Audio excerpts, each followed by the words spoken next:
And the theme that I was sitting with this week a lot was, where did hope die? And it feels like intense. Like, okay. Welcome to the Grace for the Growth podcast. I'm your host, Courtney Leo.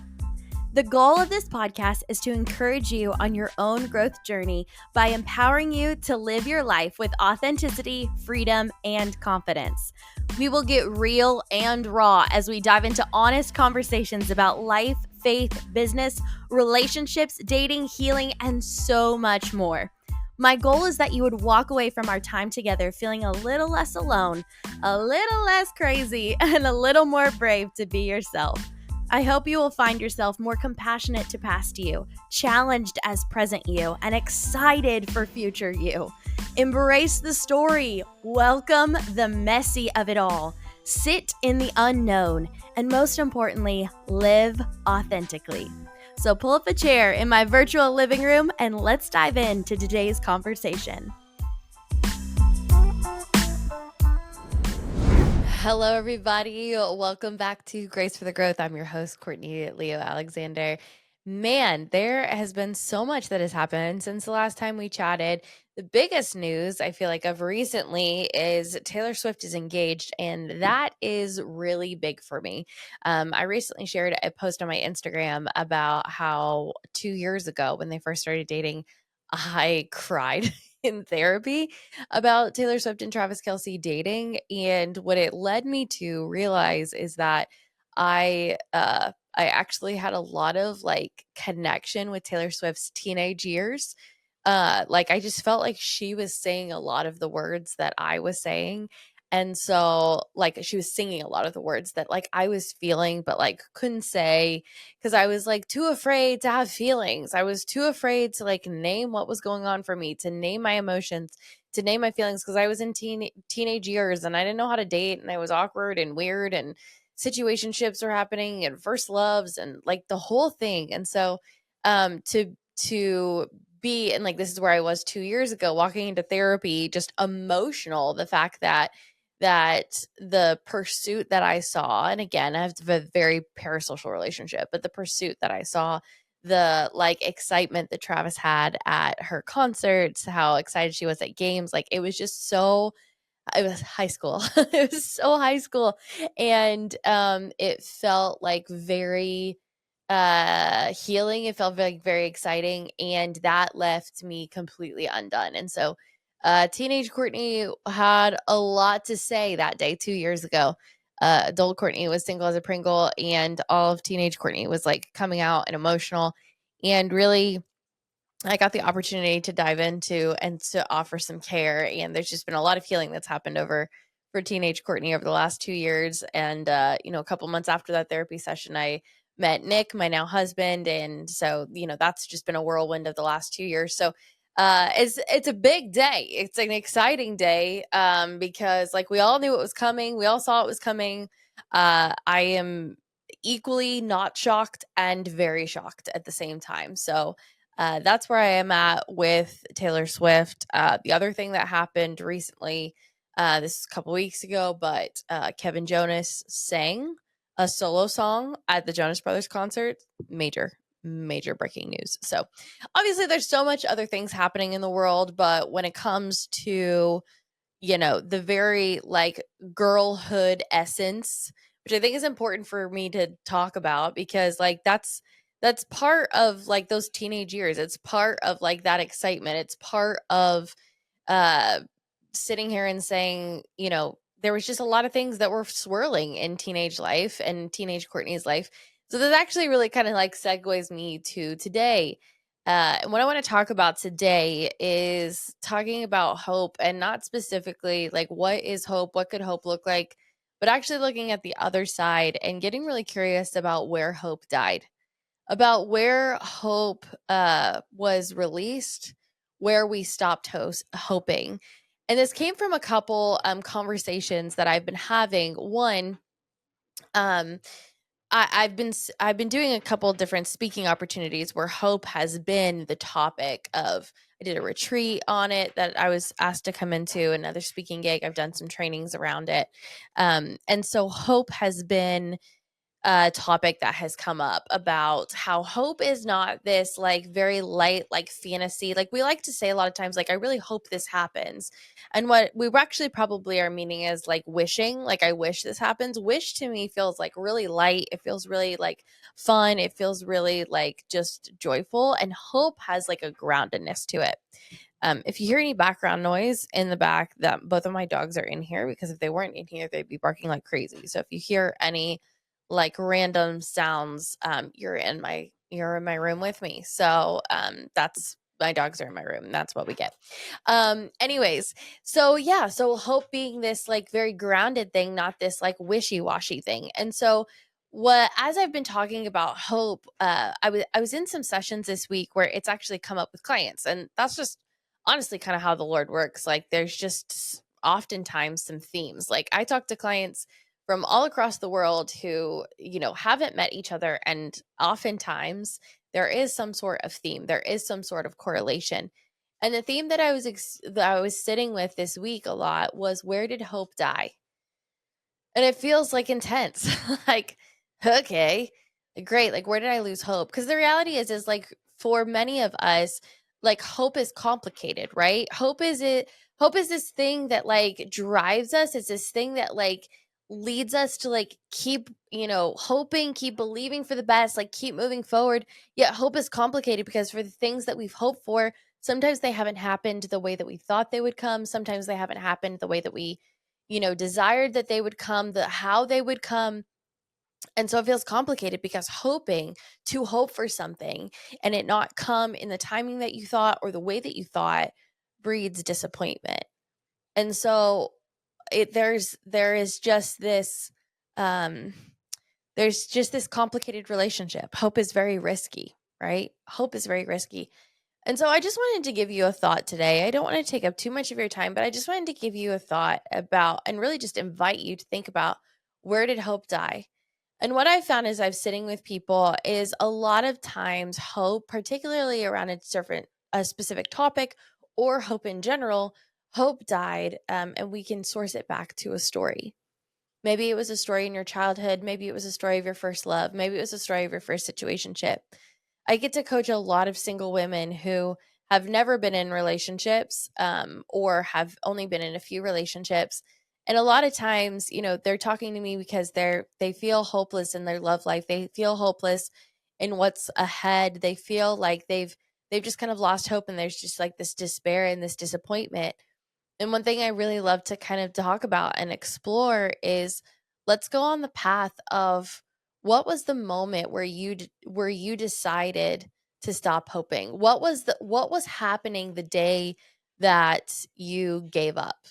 What was the day that you counted yourself out from whatever could be possible? What was the day that you quit believing? And can we actually trace it back there a little bit? Can we actually go back a little bit to that day and to see kind of what was really going on? And as I was sitting with some clients this week, what I realized in particular is that a lot of times our hope, and this is not always the case. So I'm just going to like give this to you and let it land on you or not.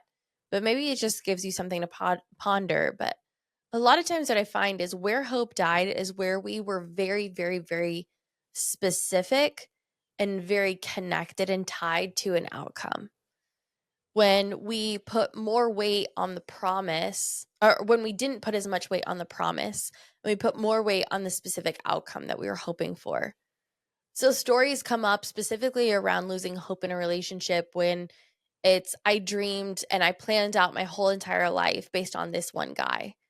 Or I'd really been waiting, and all of a sudden, like it felt like the stars had aligned on this one guy, and I'd really like pictured and like hoped for a future, and like it didn't pan out here. Or I really expected it to happen by the time I was this age. Or I really wanted to look in this way, or I really wanted to stay in this city. And what's actually happening is we've put such constraints on what we're hoping for that we've actually released the opportunity for God to actually dream with us. And what it feels like is hope. That kind of hope doesn't really feel like hope to me. It feels like a fantasy. It feels like a fantasy that we've created in our head around specific constraints, around specific, like, this is what I want it to look like. This is like, I'm dreaming, like, I'm really excited, like, talking to this guy, and I have like pictured our whole future and like named our kids. Or I really like, this is the position that I thought it would be. I really wanted to get to this salary by this time. And it's very, very specific. And there's a lot of control around that. There's a lot of control around, this is what it needs to look like. This is what I'm hoping for it to look like. And the thing that I've learned about hope is that hope has a audacity to it and a wrestling to it, but it is so open-handed. It's so open-handed. The Bible talks about hoping for things yet to be seen, right? Talking about things that we can't comprehend, we can't imagine, right? There is this mystery that comes with hope, and that mystery makes us really confused. That mystery is very unsettling. And so actually what we think we're doing when we're hoping, we're actually creating fantasies that we can control. Fantasies where this is the box that we're setting ourselves up in. And when we do that and things don't go exactly as planned in the box of control that we've set up, we've now all of a sudden lost hope. And I think that we're doing ourselves a disservice. When we hope, we get to partner with God. We get to partner with the creator in our life. We get to partner with what he's doing. We get to wrestle things out like Jacob wrestled out, right? He didn't wrestle out for the specific outcome, but he held on to the promise, right? We see this in scripture all the time of God fulfilling his promises, maybe not in the way that we thought it would happen or the way they thought it would happen, but he still fulfills his promises. And so, my question for you is, where have you lost hope? And was it hope, or was it a controlled fantasy? Hoping has an open hand. Hoping is full of wonder and imagination. It is, I wonder if it could look like this. It's, I wonder, and I'm in awe. And if I could create, if I could imagine what this outcome could be, if I could imagine, it has a world of possibility attached to it. And it's in partnership with the co creator, it's in partnership with the author of your life. It's not something separate. It's not separate apart from God, but it kind of has this like childlike wonder, this childlike imagination of dreaming of I wonder if it could be like this, and I wonder if my marriage could be like this, and I wonder if I could work in a place like this. It has wonder, it has imagination. And that posture, while you might be wondering and imagining for things, the posture of I wonder if, it keeps you open-handed to the ways that God wants to surprise you. Because what happens is when we are controlled in our fantasy, we actually are keeping ourselves from being surprised by the God who could do things more than we could ask or imagine, could do things outside the realm of possibility. And so I think what I just want to encourage you today is to, when you think about the moments in your life where hope was lost, when you think about the moments where there was despair that was set in, I really want you to ask yourself, was this something that I was open handed to, or was this something that I had a controlled mindset, a controlled fantasy? And hear me out. I am not by any means saying that you can't lose hope and that even with an open posture, your heart can be broken. I know that that is true. I absolutely know that's true. I know that sometimes things happen, hope is lost, hope is slashed, and it is so hard. So I want you to hear me. I'm not trying to bypass that. But what I am trying to do is to just get you to think just for a moment of where in your life was there a moment where you said, from this point forward, I'm shut off. From this point forward, I have to control. From this point forward, I everything feels hopeless. Was it a situationship that went wrong? Was it a relationship you put all your eggs in the basket? Was it, what happened here? And maybe there's an opportunity to get some care and some love and compassion for the girl, for the guy who walked through that, who dealt with that. Again, this may not apply to you today. This may not be specific to what you're feeling or what you're navigating, but I just want to invite you just a moment today to ponder, to pause. Where in my life have I said I've been hoping for something? It's actually really just a wish. And where in my life have I said I'm hoping for something, but in all reality, it's actually been a really controlled fantasy because I'm afraid of the risk that hope requires, the wrestling that hope requires, the wonder, the possibility, the open handedness that hope can bring. That's my thought for today. I hope that this encouraged you. I hope that this, right? I wish that this encourages you and that you feel loved and you feel a little more seen and a little less alone today. If for any reason you need somebody to talk to, my calendar is open for you. You can go to courtneyleo.com/apply to inquire about coaching, getting on my calendar, as we can sit and we can wrestle together on what does hope look like in your life specifically.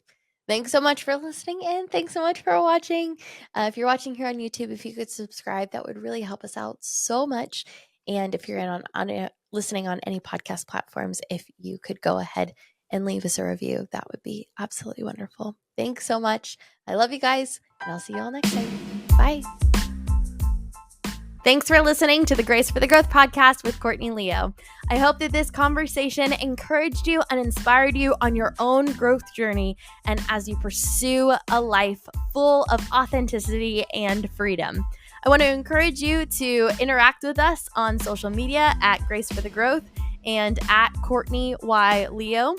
Also, if you've got any ideas, way that these episodes have impacted you or encouraged you, I want to invite you to either DM us or email us at hello@graceforthegrowth.com.